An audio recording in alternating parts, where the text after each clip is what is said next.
The luxury apartment building gleamed in the morning sun, its polished brass and glass facade reflecting wealth and privilege. I adjusted my designer blazer, Armani, though I doubted my sister-in-law Caroline would notice or care, and approached the front entrance. "Excuse me," the doorman called out, clearly following Caroline's instructions. "Deliveries through the service entrance, please." I smiled, remembering the email I'd received just hours earlier about this very building's mounting debt. "I'm here to see Caroline Thompson. I'm her sister-in-law." His expression didn't change. "Yes, ma'am. Service entrance is around back." Of course. Heaven forbid Caroline's cleaning lady, which is what she told everyone I was, be seen using the main entrance of her precious building. If she only knew I owned the bank that held her mortgage.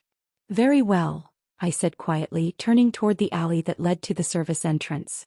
My Louboutins clicked against the concrete, each step fueling my satisfaction about what was coming. The service entrance was exactly what you'd expect: utilitarian, gray, hidden from the view of the building's wealthy residents. A fitting metaphor, really, for how Caroline and my brother James had treated me for the past decade. "You're late," Caroline snapped as she opened the door, her designer kaftan floating around her like an overpriced cloud. "The bathroom needs attention and we're having guests for dinner." I stepped into their penthouse apartment, taking in the expensive furnishings that were all leveraged to the hilt. The art on the walls copies, though Caroline claimed they were originals. The antique vases reproductions she'd bought at auction, passing them off as authentic. "Actually," I said, setting my briefcase on their marble counter, "I'm not here to clean." Caroline's perfectly Botoxed forehead attempted to furrow. "What do you mean? James said you needed the work. After that embarrassing business with your investment company failing." Yes, the story James had spread through the family. His little sister's failed attempt at finance, now reduced to cleaning houses. He'd conveniently left out the part where my failed company had been acquired for 8 figures, allowing me to quietly buy into one of the largest banking conglomerates in the country. About that, I opened my briefcase, extracting a folder. "We need to discuss your mortgage." "My mortgage?" She laughed, the sound as fake as her designer bags. "Why would I discuss my mortgage with the help?" "Because," I said, laying out the documents, "First Metropolitan Bank is calling in your loan. All of them, actually." The color drained from her face as she recognized the bank's letterhead. "What are you talking about?"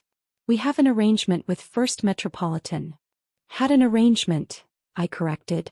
"The bank's new ownership has different policies regarding high-risk borrowers." "New ownership?" Her voice rose an octave. "Since when?" "Since I bought controlling interest 6 months ago."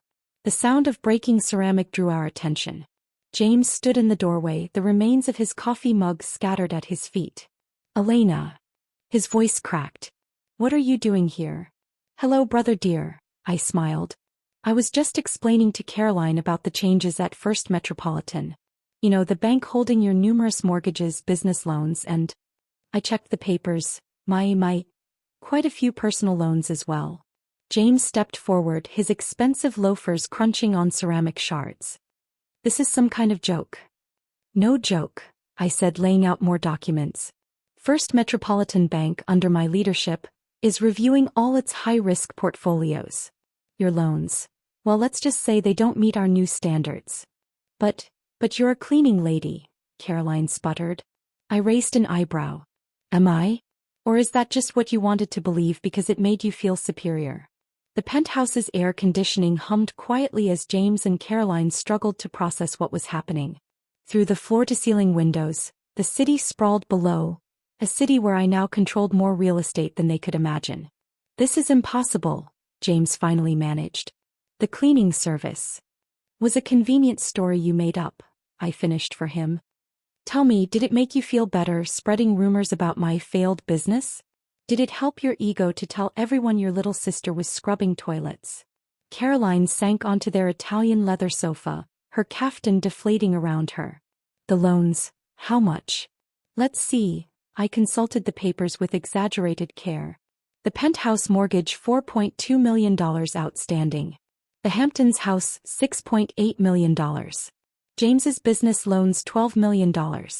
Personal loans, credit lines, and various other debts, Altogether, you owe my bank approximately $28 million. We can work something out, James said quickly, his sales persona emerging. Elena, we're family. Family. I laughed, but there was no warmth in it. Was it family when you told potential investors my company was failing?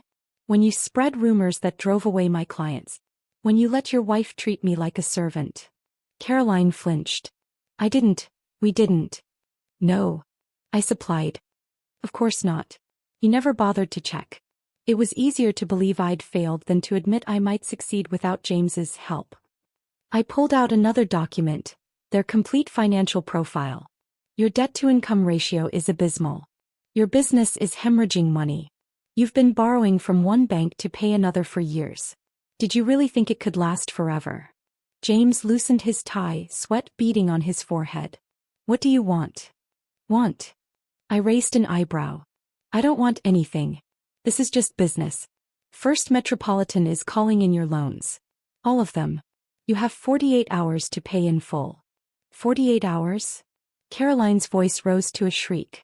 That's impossible. We don't have that kind of liquid capital. No, I agreed, you don't.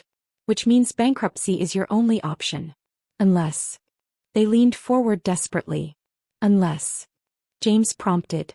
Unless you agree to my terms. I pulled out another folder, this one containing their salvation and their humiliation all in one. First Metropolitan will refinance your loans with some conditions. 1. You step down from your company, James. It'll be absorbed into our business division.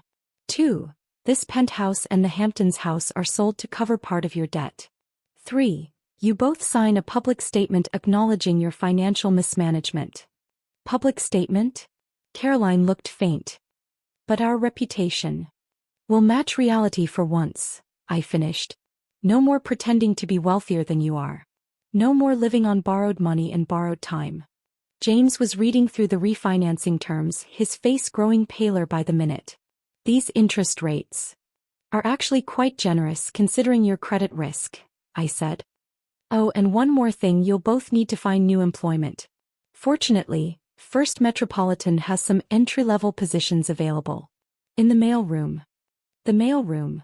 Caroline stood up, outrage overtaking fear. Do you know who we are? Yes, I said calmly. You're desperate borrowers who've been living beyond your means for years. And now you work for me. Well, assuming you accept the terms. Otherwise, bankruptcy proceedings begin tomorrow.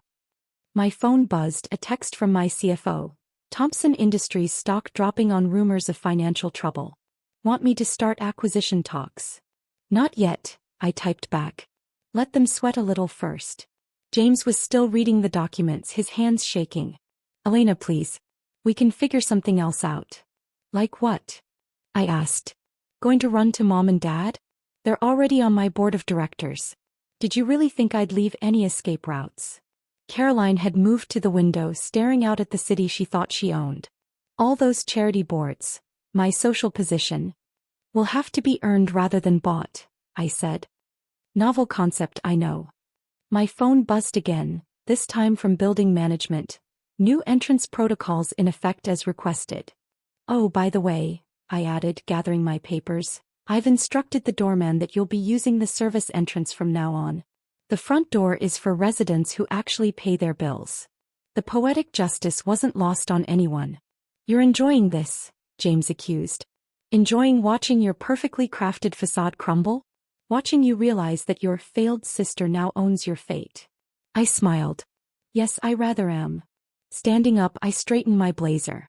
You have until tomorrow morning to decide. Bankruptcy or employment, your choice. Though I should mention the bankruptcy option includes a full audit of your finances. I'm sure the IRS would be very interested in some of your creative accounting. Caroline whirled around. You wouldn't. Try me, I said softly. I've spent years watching you two look down on me, treat me like a servant, spread rumors about my failures. Now you get to experience what real failure feels like. My phone buzzed one final time, my driver announcing he was waiting outside. The service entrance, of course. Don't forget to sign in with security when you start work on Monday, I called over my shoulder. The mailroom opens at 7 a.m. sharp. Late arrivals are noted in your personnel file. As I walked toward the service entrance for the last time, I heard Caroline burst into tears and James swearing under his breath. Music to my ears. Outside, my driver held the door of my Bentley. "Productive meeting, Miss Thompson?" "Very," I replied. "Though I think my brother and his wife might need to update their resumes." "Their loss, your gain?" "Something like that." I pulled out my phone one last time, sending a message to my assistant. "Schedule a press release for Monday." Title: First Metropolitan Bank announces management changes at Thompson Industries. And Sarah? Make sure it mentions the new mailroom staff.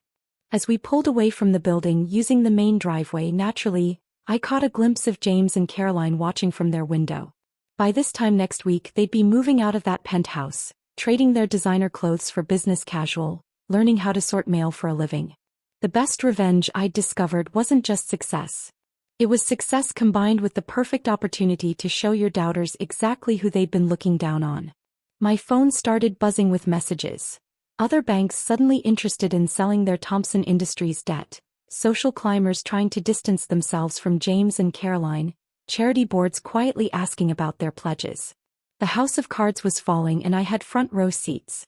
Another text from my CFO. Thompson Industries stock down 40%. Ready to start acquisition talks now? I smiled, typing back. Not yet. Let's wait until they're sorting mail in our basement. Then we'll buy their company for pennies on the dollar. Success, like karma, is a dish best served cold. And sometimes the best way to serve it is through the service entrance.